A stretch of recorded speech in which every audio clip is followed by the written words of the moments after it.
Let's go back to our top story. In the site of the collapsed Huruma building was turned into a combat zone as police engaged court supporters who had accompanied court leaders Raila Odinga, Kalonzo, Musyoka and Wetangula to the scene. Several people were injured in the chaos.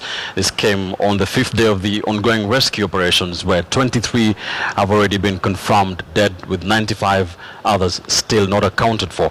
The Skitian's Murimi was there, now reports 2 brothers who own that particular building and 3 county officials have been arraigned in court over the tragedy. It all started as a triumphant entry of the top court brigade to Huruma, where 23 people have already been confirmed dead following the collapse of a residential building.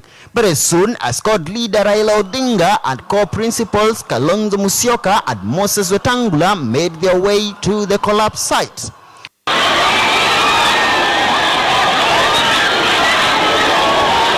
the running battles started, a confrontation that left several people injured. But the face-off between the security personnel and the agitated court supporters was not to end anytime soon. As the court leaders toured the tragedy site, the confrontation continued on the streets and went on even as the court leaders made their way to Starehe CDF Social Hall, where the rescued victims are camping. Fuko 50 ya unga. Sawa baba. Alafu tumeleta crate 30 ya maji. Sawa baba. Na bado 5 blanketi. Tunajali maslahi ya mwananchi wa kawaida. Tunajali maslahi ya mtu mdogo, kwa sababu tunajua mdogo mkubwa sisi tuko sawa mbele ya Mwenyezi Mungu.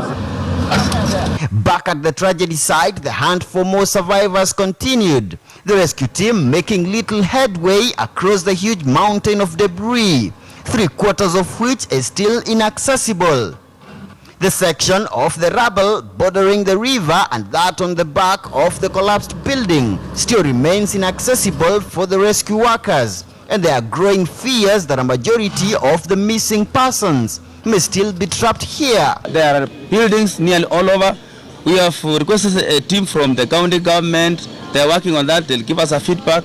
They have gone to request the families to realize that we need an entry route from the other side. So they have been requested to allow access. We continue to appeal for members of public to support these people through donations. We have received a good amount, but not enough, as you know. We have children who need diapers, who need warm clothing, who need better beddings.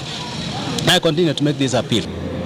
Now, part of the ongoing rescue efforts here, but as you can see behind me, quite a lot still waiting to be done. But miraculously, a short distance from the excavator is where a young baby was recovered a few minutes past 4 a.m. today. Meanwhile, 2 owners of the collapsed Huruma building and 3 government officials have been arraigned in court to face charges of murder and manslaughter. The suspects, however, did not plead to the charges. The court will make a ruling on whether to release them on bond on Wednesday. Murimi, KTN News in Nairobi.